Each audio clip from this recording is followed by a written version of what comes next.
بسم اللہ الرحمن الرحیم۔ ہمارا گھر کتنا بھی بڑا کیوں نہ ہو، کپڑے کتنی ہی مہنگے اور خوبصورت ہو، ہم کتنے ہی امیر ہو، لیکن ہم سب کی خبریں ایک جیسی ہی ہوگی۔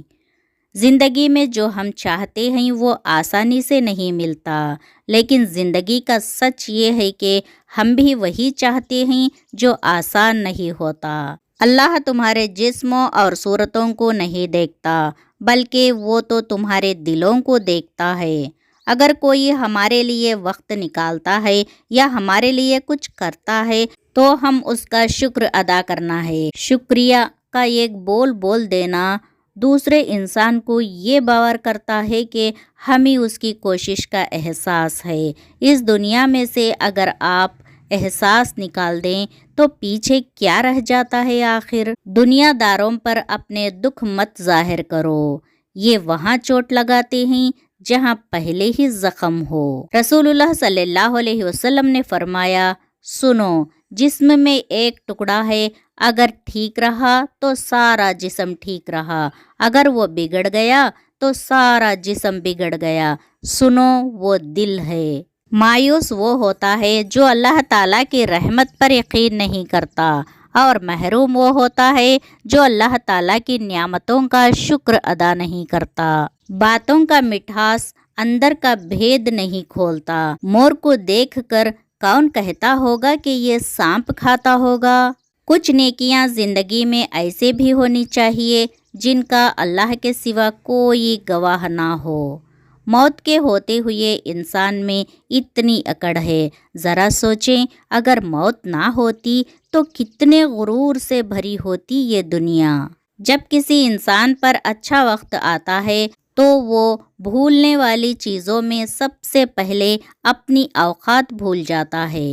آہستہ آہستہ اس حقیقت کو قبول کرنا کہ زندگی ہمیشہ ہماری مرضی کے مطابق نہیں چلتی، کیونکہ ہوتا وہی ہے جو منظور خدا ہوتا ہے۔ اس لیے اللہ کی رضا میں راضی رہنا سیکھو۔ بے شک اللہ پاک کے ہر فیصلے میں کوئی نہ کوئی مصلحت چھپی ہوتی ہے۔ کسی رشتے کو کتنی بھی محبت سے باندھا گیا ہو، لیکن اگر عزت و لحاظ چلا جائے تو محبت بھی چلی جاتی ہے۔ شیخ سعدی رحمۃ اللہ علیہ فرماتے ہیں، تم اپنی 1000 غلطیوں کے باوجود اپنے آپ سے محبت کرتے ہو، لیکن دوسروں کی یہ غلطی کی وجہ سے ان سے نفرت کیوں کرنے لگ جاتے ہو؟ یا تو خود غلطیاں کرنا چھوڑ دو یا دوسروں کو معاف کرنا سیکھ لو۔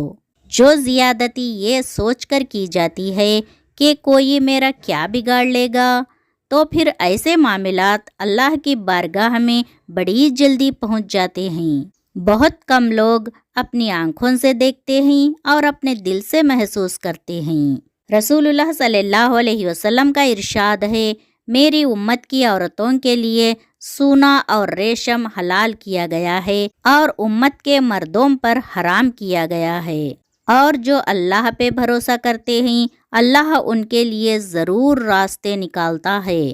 جب آنسو نکل آتے ہیں تو ان میں صرف نمک اور پانی نہیں ہوتا، ان میں ماضی کی تکلیفیں، دکھ، درد، اپنوں کے ستم، چاہنے والوں کے باعتباری، کبھی نہ لوٹ کر آنے والوں کا غم، وعدوں کی پامالیاں، اور نہ جانے کیا کیا احساسات اور جذبات چھپے ہوتے ہیں۔ انتظار ایک اذیت ہے، پھر چاہے ہاتھ میں موبائل پکڑے کسی کے میسج کا ہو، چوکھٹ پر بیٹھے کسی کے لوٹ آنے کا ہو، بستر پر لیٹ کر نیند کا ہو، یا زندگی سے ہار کر موت کا ہو۔ ایمان اور حیا 2 ایسے پرندے ہیں، اگر ان میں سے ایک اڑ جائے تو دوسرا خود ہی اڑ جاتا ہے۔ لا حاصل کو اگر پانا چاہتے ہو تو تہجد پڑھا کرو، کیونکہ جو نصیب میں نہ ہو اسے تہجد کی دعائیں مقدر میں لے آتی ہیں۔ برا وقت بھی کمال کا ہوتا ہے صاحب، جی جی کرنے والے بھی تو تو کرنے لگتے ہیں۔ دھوکہ دے کر کوئی نہیں بچتا، کسی کی آہ نسلیں اجاڑ دیتی ہیں۔ ہر عبادت کا پتہ نہیں ہوتا کہ وہ قبول ہیں یا نہیں، مگر درود شریف ایسی عبادت ہے جو ادا ہوتے ہی قبول ہو جاتی ہے۔ لوگوں کے بدلے ہوئے مزاج ہی تو ہمیں انسان بناتے ہیں، ورنہ تو ہم سمجھتے ہی نہ پائیں گے کہ زندگی کتنی مشکل ہے۔ ہجوم کے ساتھ غلط راہ پر چلنے سے بہتر ہے کہ ہدایت کے راستے پر تنہا چل پڑو۔ کبھی یوں ہی بھی رب کا شکریہ ادا کیا کرے، نہ جانے کتنے خطرات آپ کے پاس آنے سے پہلے پلٹ جاتے ہیں، کتنے دکھ آپ کو چھو کر گزر جاتے ہیں، کتنی خوشیاں بنا مانگے آپ کے قدموں میں رکھ دی جاتی ہیں، اور کتنا سکون آپ کا مقدر بنا دیا جاتا ہے۔ الحمدللہ رب العالمین۔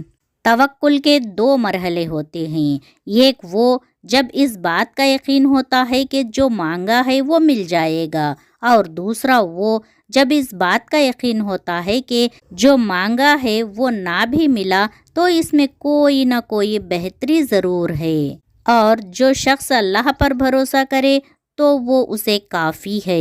رسول اللہ صلی اللہ علیہ وسلم کا ارشاد ہے، مسلمانوں کے بچے جنت کے ایک پہاڑ میں ہیں، ابراہیم علیہ السلام اور سارہ علیہ السلام ان کی کفالت کر رہے ہیں، یہاں تک کہ قیامت کے دن وہ ان کے ماں باپ کو واپس کر دیں۔ اس دوست کی عزت کرو جو آپ کو اپنے مصروف وقت میں سے وقت دے، لیکن اس دوست سے محبت کرو جب آپ کو اس کی ضرورت ہو اور وہ آپ کے لیے اپنی مصروفیت چھوڑ دے۔ اکڑ تب تک چلتی ہے جب تک پکڑ نہ ہو، اور جب پکڑ ہوتی ہے تو اس خاکی انسان کو خاک بننے میں دیر نہیں لگتی۔ خواجہ حسن بصری رحمۃ اللہ علیہ فرماتے ہیں، بھیڑ بکریاں انسانوں سے زیادہ باخبر ہوتی ہیں، کیونکہ چرواہ کی ایک آواز پر چرنا چھوڑ دیتی ہیں، اور انسان اپنی خواہشات کی خاطر احکام الہی کی بھی پرواہ نہیں کرتا۔ کبھی بھی خود کو کسی کا اتنا عادی مت بناؤ کہ اس کے چلے جانے کے بعد تمہارے پاس کچھ نہ بچے۔ لوگوں کے بدلے ہوئے مزاج ہی تو ہمیں انسان بناتے ہیں، ورنہ تو ہم سمجھ ہی نہ پائیں گے کہ زندگی کتنی مشکل ہے۔ جب دل میں میل اور طبیعت میں ضد اور لفظوں میں مقابلہ آ جائے تو یہ تینوں جیت جاتے ہیں، بس رشتے ہار جاتے ہیں۔ تعلیم انسان کو انگوٹھے سے دستخط تک لے جاتی ہے، اور ٹیکنالوجی انسان کو دستخط سے انگوٹھے تک لے آئی۔